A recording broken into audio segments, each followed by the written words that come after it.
Hoxe entón imos falar de indefinidos que se empregan para expresar de algún xeito a cantidade.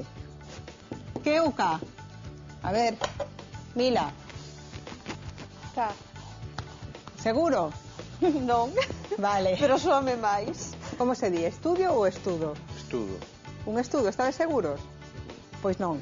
Profe, unha pregunta daquela, por exemplo, Sobrado, a súa traducción ao castellano sería desván. Nós un sobrado lle chamamos só que é un barrel arriba, na parte alta dunha casa.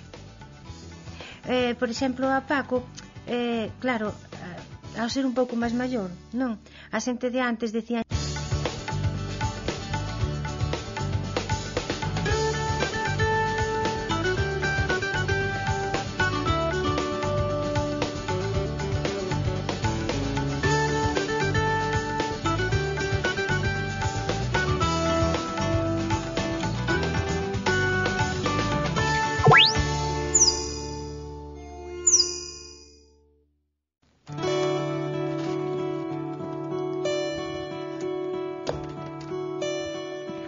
Hola, que tal? Hola. Que tal eses deberes de hoxe? Máis ou menos. Que? Ben, xa están feitos. Sí, feitos todos. Que aplicadiños me sodes. Sí. A ver, hoxe entón imos falar de onde vimos algo dos artigos indeterminados e poderíamos ver hoxe, por exemplo, algo relacionado cos indefinidos. Vale, imos ver algo relacionado cos indefinidos, que é unha palabra así un pouco rara, indefinida, pero vimos ver tamén para que serve. Indefinidos, e imos aprender tamén, como dixen, algo relacionado coas nosas casas, onde vivimos, quen somos, un pouco as zonas nas que habitamos. De acordo? Veña, entón, a ver, quería ver, que máis que nada, que me comentasedes un a un onde vivides, que facedes, que hai ao redor da zona na que vivides. Por exemplo, Mila, ti onde vives? Eu vivo nun piso no barrio de Monte Alto, na Coruña. Vives nun piso? Sí. No barrio de Monte Alto. Ti, Elena? Eu vivo nunha casa... Nunha casa como? Unha casa moi antigua, que ten polo menos... Antiga, unha casa antiga? Sí, como uns 300 anos debe de ter. Carai! Sí, moi antigua. Restaureina, claro. Claro. Bueno, vivo enfrente da Praia do Pedrido, ali en Viñas, en Paderne.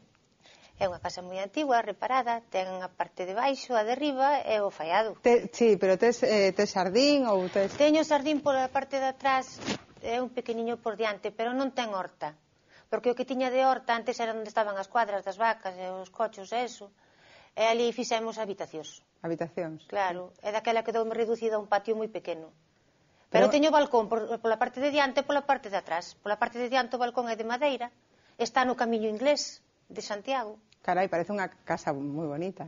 Bueno, era do que lle chamarían antes unha quinta desta, sabes? Antigamente as casas de labradores nas aldeas pois chamabanlles ou quintas ou lugares, o sea, que estaban compostos pola casa principal, os terreos que había alrededor. E ti? Yo vivo en el sitio más bonito de toda La Coruña, en la parte de la torre. De toda Coruña. Lo más bonito. A ver, ¿qué tes? ¿Vives en un edificio? ¿No? En un edificio, en el sexto, tengo las ventanas en el techo, veo las estrellas, la luna, todo. Tes de todo. La luz, veo el mar, todo. Veo el mar. ¿Ti? Vivo nun piso na zona dos Castros. Un piso na zona dos Castros. Le compiten en bonito a Monte Alto. Vexo que hai aquí litixio relacionado. En tema de pisos, cada un lle gusta o seu barrio, porque ao comprar, sempre compra uno que máis lle gusta. Cada un defende o seu, ¿no? Sí, Luisa se llama. Marisa. E ti, Xosé? Durmo nun piso, que é todo o que fago. Pero, bueno, realmente, despois dedico-me á agricultura, teño fincas, dedico-me á agricultura ecolóxica. Pero vivir, ti vives nun... Vivir, sí, vivo nun piso, ainda que teño casa ali, bueno, de miña nai, onde teño as fincas, pero bueno. Vedes que hai, entón, distintas formas de denominar onde vivimos, non? Nun edificio, pois hai pisos, ou unha casa, ou distintas formas, chalés, veremos despois. Imos ver dentro desas cousas que, como dixen antes, indefinidos, que serven para, de algún xeito, para cuantificar, son palabras que se utilizan ao lado dos sustantivos, e que se empregan para expresar de algún xeito a cantidade. Por exemplo, Luisa, se ti dis que na túa zona hai moitas, que? Moitas... A mí me dices. Lola. Ay, perdona. Perdón. Muchas... A ver, que hai? Moitas? Pues mucho jardín, mucho perrito, mucho... Moito can, moitos cans... Muchos pájaros. Veña, entón, como dicimos, que hai moitos cans... De todo. Moitos que máis, xardíns... Jardines, hay de todo. Vedes? Moito sería un indefinido. Que outro indefinido coñeces, Mila? Algúns. Algúns. A ver, que hai na túa zona? Algúns xardíns. Bueno, outra cousa, que non sexa xardín. Algunha oficina do Concello. Algunha Oficina do Concello. oficina. Que máis? A ver, Paco, que hai na túa zona? Un dispensario da Seguridade Social. Un dispensario da Seguridade Social. A ver, outra cousa. E ademais unha oficina das principales de correos. Claro. E hai farmacias, hai varias farmacias. Pois sí, eso xa é indiscutible. Vale, Oye, que ese barrio algún día foi ayuntamiento anexo a Coruña, Concello de Coruña. Hai varias... Más poderoso que el de Coruña. Máis poderoso que o de Coruña. Entón, hai varias... Ayuntamiento de Oza. O Concello de Oza, chamábase. Que máis, ali, Xosé? A ver, outro indefinido que saibas utilizar. Bueno, ali hai máis... Hai poucos, que hai pouco? Pouco, pois ali hai poucas oficinas,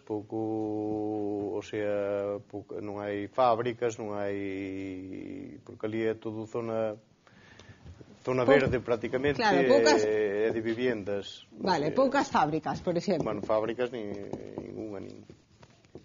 Ben, Mercedes, entón, a ver, en a túa zona, que hai? Varios nenos, moitos nenos, poucos nenos... Hai moito. Bastantes nenos? Sí. Bastantes nenos. Bastantes nenos. Entón, que vimos? Distintos xeitos de empregar indefinidos. Vedes que case todos van acompañados a un nome. Ves, Elena? Ti estabas atenta. Sí. Que me dirías, que poderías dicirme dos indefinidos? Que son que? Pois que sirven para concretar as cousas. Serven de algún xeito para concretar as palabras que van detrás deles, non?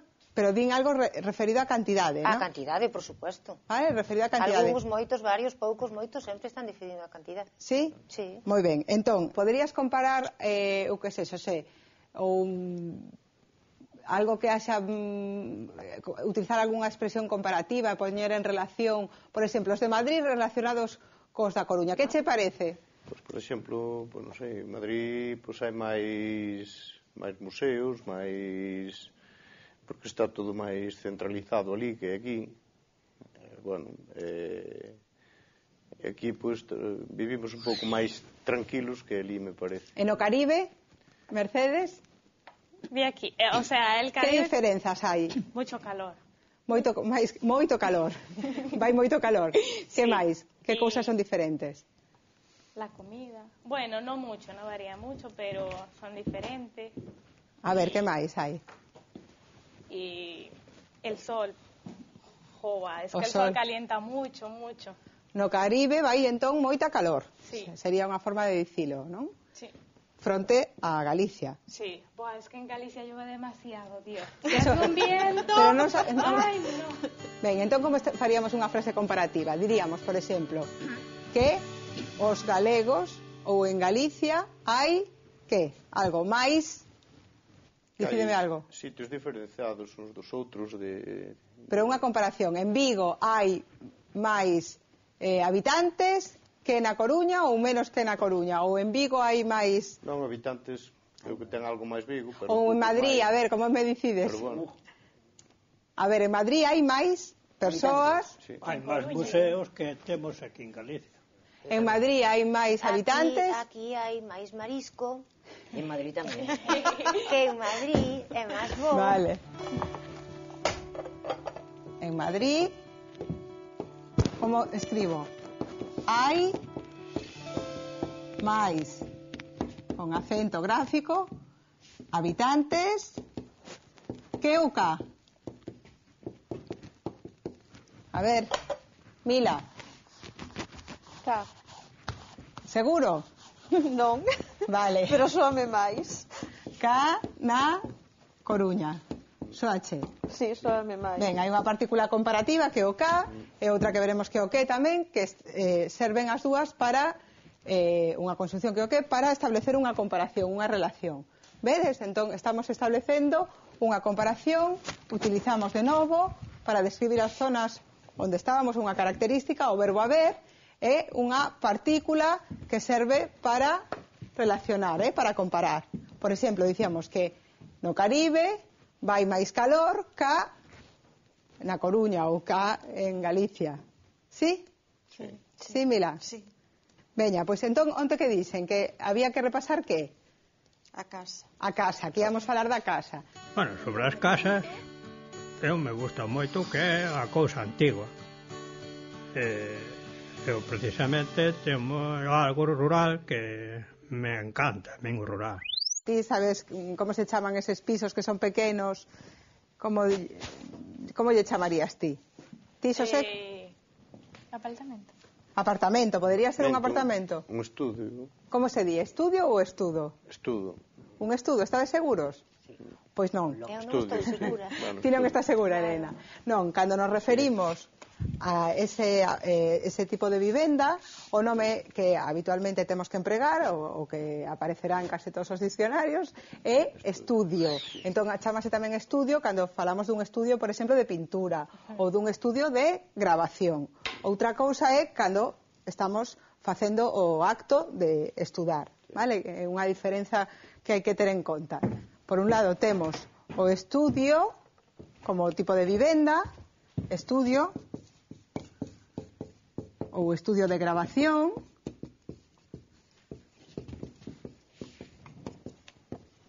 escríbese así, estudio de grabación, pero por outro lado temos o estudo de o acto de estudar. De estudiar. Ai, escríbese diferente. Eu non lo sabía tampouco, ves? Vale, entón xa vimos que necesitaba un estudio. En ese estudio, que tiñamos? Tiñamos ventás, que máis? Vocabulario relacionado coa casa. Tiña ascensor, como se chama onde guardamos todas esas cousas que as bicicletas? Trasteiro. Trasteiro. Está de seguro? No, na galega din... Como lle dirías? Como que se dice? No de Catola, pero ten un nome, sí. Sí. Non me acordo. Guardilla. Por exemplo, un rocho, mellor. Eso, rocho. Rocho, non Na me galega escoitades dino nunca esa sempre palabra, rocho. rocho. Sí, é un rocho. Nunca oí. Sí, sí. Rocho. Vedes, ali poderíamos guardar, por exemplo, unha bicicleta. A ver, nunha parte da casa tamén que temos. Como se chaman as habitacións da casa? Cociña. Unha cociña, moi ben. Que máis hai nunha casa, Paco? Unha casa, cociña, o salón. O salón, que máis, Elena? O baño. Comedor. O comedor, o baño, parece 1, 2, 3. Tit, tit, tit, tit, tit, tit, veña. As habitacións. As habitacións, tamén cuartos, non? Sí. Que máis? Un televisor. Agora son cousas que temos dentro. Xa máis ou menos repartimos. E que, como se chama isto que están onde dan todas as habitacións? Como Pasillo. es? Pasillo? Corredor. Corredor. Corredor é a palabra que empregamos en galego. Vou borrar tamén aquí para que quede claro. ¿Sí? Entón temos tamén, que máis? Un corredor. Vimos as partes da casa, neste caso dun estudio. E as ventás tamén son fiestras. Non? Tamén. Creo Ventá está que- mal dito. Ventá ou fiestra. Podes Podes decir decir das dúas ventá. maneiras. Sí, despois as xanelas é un pouco máis pequenas, Sí, pero xanelas, dicimos por suposto hai unha porta, Unha xanela que é como unha ventana pequena ou como unha claraboia ou algo así. como unha venta pequena. Pequena, vale. Sí? E despois hai, por exemplo, antes estamos falando dun estudio que está situado nunha zona urbana, que diríamos, pero claro, nas casas, aquí por eso falamos do rocho, que pode estar abaixo, pode estar arriba. Nas casas antigas, como dicías antes, había fallados. Claro. Profe, unha pregunta. Daquela, por exemplo, o sobrado... Por exemplo, sobrado, a súa traducción ao castellano sería desván. Bueno, é que o do sobrado depende nas zonas en que se o seu sobrado realmente era a parte superior do piso da casa en moitos sitios. Por exemplo, a Paco, claro, ao ser un pouco máis maior, non? A xente de antes decía... Nós un sobrado lle chamamos só que é un barrelo arriba, na parte alta dunha casa. ollo co de sobrado, porque non se pode traducir polo que entendemos como desván en castelán. Sobrado, nas casas antigas, era a planta situada arriba, na parte de arriba, normalmente había dúas, e na parte de baixo estaban os animais. Entón non se pode confundir co fallado, que sería o que sería a equivalencia en castelán sobre como desván, e que estaba situado xusto debaixo do tellado. Pero a ver, que casas coñecedes así famosas en Galicia? Coñecedes algunha? A ver, casas que teñan certa zona. A Casa da Parra en Santiago. A Casa da Parra en Santiago, que máis? Ti coñeces algunha, Mercedes? Unha casa así, coñeces a Rosalía de Castro? Lo di en clase eso. Sí? Quen é Rosalía? Es una escritora. Unha escritora, moi ben, unha poetisa. Bueno, Entón, teñamos tamén, por exemplo, en Galicia existe coñecida a casa de Rosalía de Castro. Sí. Coñecedes a casa de... que máis? Hoxe en día hai en Galiza moitas construcións e moitos edificios que son coñecidos pola maior parte do pobo galego. Mas tamén hai outras casas e outros edificios que tamén son coñecidos porque teñen unha historia singular. Neles viviron persoeiros da cultura galega. Estou, por exemplo, a pensar na Casa Museo de Rosalía de Castro, no Pazo de Trasalba, onde viveu Otero Pedrallo. É que encántame. Encántate. O Pazo de Trasalba. Sí. Describe-o para que o coñeza. Non sei, é unha... non sei, é que non sei, quero decir, que Pazo eu pensaba que era como se fose un palacio, pero creo que non que estou equivocada, que é unha casa grande. Unha casa grande. Que era a traducción de Castillo. Non. Tiñan casi sempre solainas moi bonitas. Solainas, como despois facían casi sempre como galerías, onde daba moito sol. É unha cousa que creo que teñen casi todas. Unha casa da nobreza. Sí. Esas casas ou esos edificios cumpren unha función moi importante a día de hoxe, porque, por un lado, son dinamizadores culturais, son casas que dinamizan a nosa cultura. Nelas convócanse premios literarios, lánzase libros, fanse conferencias, fanse palestras, xornadas, e un longo etcétera. Mas tamén teñen unha dimensión económica porque acude moita xente a velas, moita xente a visitalas que fica nelas ou vai ás localidades en que están localizadas. A ver, Paco, entón hoxe que vimos? A ver, se tiveses que facer un resumo do que vimos hoxe, que dirías? Vimos moitas cousas, Un resumen. Un resumo rápido. Vamos a ver, pois un resumen que hai moitas cousas que eu... Oxe, de que falamos de gramática? Gramática sobre artigos. Falamos algo dos artigos, pero que máis, Mercedes? Oxe falamos dos indefinidos. Dos indefinidos, hoxe falamos dos indefinidos. Lembrades que cuantificaban de algún xeito porque servían para que? Para expresar se había moitas cousas, poucas cousas, para expresar cantidades, non? A relación. Despois vemos algunha comparativa e expresamos, sobre todo, descripción da zona onde vivíamos, non? Nas zonas, nos barrios, nas contornas da cidade, cada un explicou. E por último vimos tamén as partes da casa. Veña, pois xa está, rematamos entón aquí. Mañá seguiremos con máis cousas do galego. En esta clase falamos dos indefinidos. O que penso é que cando falas non estás pensando en como falas. Entón, pois, resultoume curioso analizalos e ver que se refiren casi sempre a cantidades. Que poderías dicirme dos indefinidos? Que son que? Pois que sirven para concretar as cousas. Serven de algún xeito para... Para concretar as palabras que van detrás deles. No. Pero din algo referido a cantidade, A ¿no? cantidade, por supuesto. Vale, referido a cantidade. Algúns moitos, varios, poucos, moitos, sempre están decidindo a cantidade. É como descubrir por que falas como falas, non? Que non, cando fas non o analizas. Gustoume.